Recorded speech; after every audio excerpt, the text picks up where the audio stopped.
नमस्कार, मैं हूं अनिल कक्कड़ और देश की बात में आपका स्वागत है। हमारा देश गुरुओं पीरों का देश रहा है और हर युग में यहाँ इंसान को इंसानियत से जोड़े रखने और अध्यात्म की राह पर चलने की सीख देने के लिए पीर फकीर आते रहते हैं। और यह भी सच्चाई रही है कि सच्चे पीर फकीरों की समय की शासकीय राजनीतिक ताकतों ने उनके रास्तों को रोकने की भरपूर कोशिशें की हैं, जिसके इतिहास में अनेकों उदाहरण हैं। लेकिन समय के साथ साथ जब सच्चाई का सूरज झूठ के बादलों को चीर कर सामने आया तो लोगों ने पीर फकीरों के चरणों में शीश झुकाए और अपने जीवन को सफल बनाया।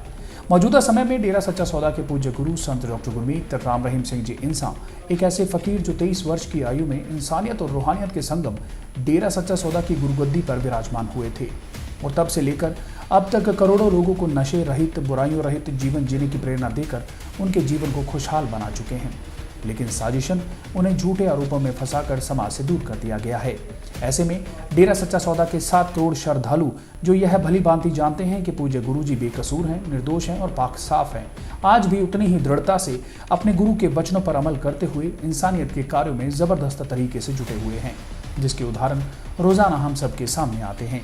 आज ऐसे ही एक श्रद्धालु से आपको रूबरू करवाते हैं जो एक समय डेरा सच्चा सौदा के प्रति विपरीत विचार रखते थे, लेकिन पूज्य गुरु जी की पावन रहमतों से उसकी जिंदगी में ऐसी कहानी गुजरी जो सुनने लायक है। आइए सुनते हैं। भाई जी, क्या नाम है आपका, कहाँ से हैं? दिनेश कुमार इंसान, अलीगढ़ से। हाँ जी। यूपी से। आप किस तरीके से डेरा सच्चा सौदा से जुड़े, कब जुड़े? 2003 में। 2003 में? हाँ जी, 2003 में जुड़ा था। 2006 तक मैं ये डेरे को मानता नहीं था। मैं नहीं मानता था कि डेरा कोई है या गुरु महाराज जी कोई है। पर जब मुझे 6 लाख रुपए की जब झटका लगा मुझे मेरे अपने घर में अलीगढ़, तो 6 लाख रुपए के बाद जब झटका लगा तो मेरी आंखें खुली और सपने में मुझे मालूम पड़ा कि मतलब तैने यहाँ किसी के साथ धोखा किया है। तो फिर मैं उसके बाद 2007 से यहाँ परमानेंट आने लगा। नाम चर्चा में अपने अलीगढ़ में दोनों टाइम करता रहा। उसके बाद मेरा स्थिति धीरे धीरे सुधरती गई और मेरी कोर्ट में मेरे जो नुकसान हुआ था 6 लाख रुपए का, मेरी कोर्ट में तारीख थी। तो तारीख में मजिस्ट्रेट साहब जो जज होते हैं उन्होंने मेरे 25 दिन आगे की तारीख दे दी थी। जब तारीख दे दी थी तो मैंने अंतर मन से अपना मैं नाम वो नारा लगाया, धन धन सतगुरु तेरा ही आसरा, हे मालिक मेरी लाज रखो। तो मेरे साथ 2 वकील चल रहे थे मेरे दाएं बाएं, तो मैं अपने मन में नारा लगाता हुआ जा रहा था उनकी सीट तक, वकील साहबों की सीट तक। तो वकील साहबों को ऑटोमेटिक दिमाग आया, ध्यान आया कि तुम ऐसा करो, मजिस्ट्रेट के कमरे के सामने खड़े हो जाओ। तो जब मजिस्ट्रेट साहब अपने चैम्बर में जाने लगे तो मुझे आप फ़ोन कर देना, मैं आ जाऊंगा। फिर तो मैं वहाँ मजिस्ट्रेट साहब के रूम के सामने खड़ा हो गया। जब अपनी सीट से चैम्बर में गए अंदर तो मैंने भैया अपने को वकील साहब जो थे उनको फ़ोन लगाया कि अब चैम्बर में गए जज साहब आप आ जाओ।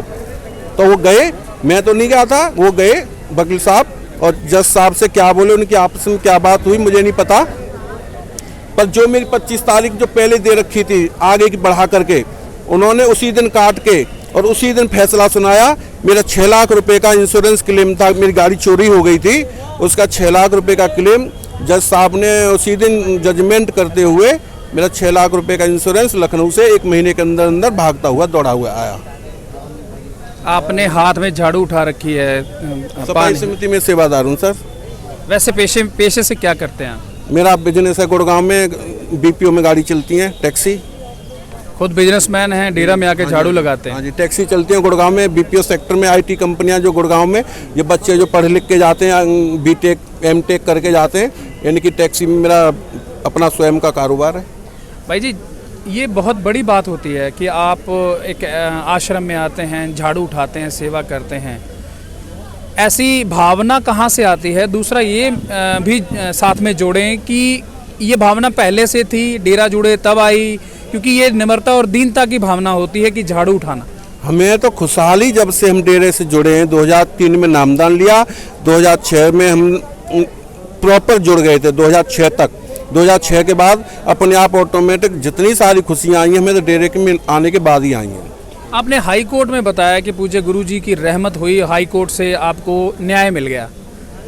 अब आजकल डेरा सच्चा सौदा के प्रेमी जो है रोज़ाना अरदास करते हैं कि पूज्य गुरुजी आए, वापस न्याय मिले। दूसरों को न्याय देने वाले हैं, दूसरों के लिए आशीर्वाद से ही बहुत से बड़े कर्म कट जाते हैं। और ये जो सारी स्थितियां आप देख रहे हैं, इन्हें कैसे देखते हैं? इन्हें देखो, ये तो बहुत बड़ा षड्यंत्र है विदेशी ताकतों के द्वारा हमारे हिंदुस्तान में जो हिंदू धर्म है या अपने सनातनी धर्म है, इसको नष्ट करने का बहुत बड़ा षड्यंत्र है।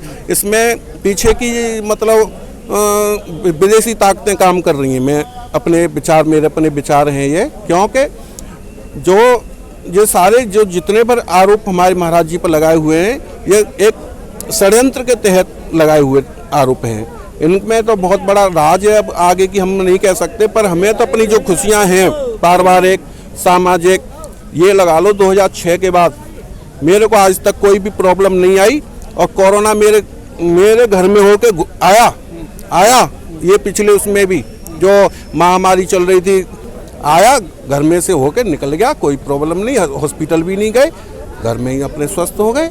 महाराज जी की रहमत और रहमो करम। और जो सेवा कर रहे हैं आप, ये बहुत बड़ी खुशियाँ मिलती हैं। सेवा से तो बहुत बड़ी खुशियाँ मिलती हैं। सफाई समिति में हम इसीलिए तो सफाई समिति में है कि जो भी सेवा मिले करो, बढ़िया बात है, हमें अच्छा लगता है। और जो भी मतलब हमें तो तरक्की लग रही है अपने लाइफ में, तो हम क्यों छोड़ें सेवा और डेरा, नहीं छोड़ सकते हम। बहुत बहुत शुक्रिया बातचीत करने के लिए। धन्यवाद जी आपका भी। अब चलते चलते डालते हैं आज की सुर्खियों पर नजर। भारत में कोरोना वायरस संक्रमण के मामले बढ़कर 3,49,60,261 हो गए हैं और पिछले 24 घंटे में 124 लोगों की मौत के बाद इस महामारी की चपेट में आकर जान गंवाने वालों का आंकड़ा 4,82,017 पर पहुंच गया है। विश्व में संक्रमण के 29.25 करोड़ से ज्यादा मामले दर्ज किए गए हैं और अब तक 55 लाख के करीबन लोगों की मौत हो चुकी है। दिल्ली के सीएम अरविंद केजरीवाल को हुआ कोविड, कहा हल्के लक्षण और खुद को किया है आइसोलेट। इससे पहले टीएमसी नेता डेरेक ओब्रायन और सौरव गांगुली को भी कोविड पॉजिटिव पाया गया था। देश में ओमिक्रॉन के मामले भी लगातार बढ़ रहे हैं। देश में कोरोना वायरस के नए मामलों में लगातार उछाल देखा जा रहा है। इसी बीच कांग्रेस महासचिव प्रियंका गांधी वाड्रा के परिवार का एक सदस्य और उनका एक स्टाफ कोरोना पॉजिटिव आया है। प्रियंका गांधी की रिपोर्ट नेगेटिव आई है, हालांकि वह आइसोलेशन में है। प्रियंका गांधी ने ट्वीट कर यह जानकारी दी। राष्ट्रीय राजधानी दिल्ली में कोविड-19 और उसके नए वेरिएंट ओमिक्रॉन के मामलों में उछाल से चिंताएं बढ़ गई हैं। कोरोना को काबू करने के लिए पाबंदियों को कड़ा किया जा रहा है। कोविड के खौफ के बीच दिल्ली में नई पाबंदियां लागू की जा रही हैं।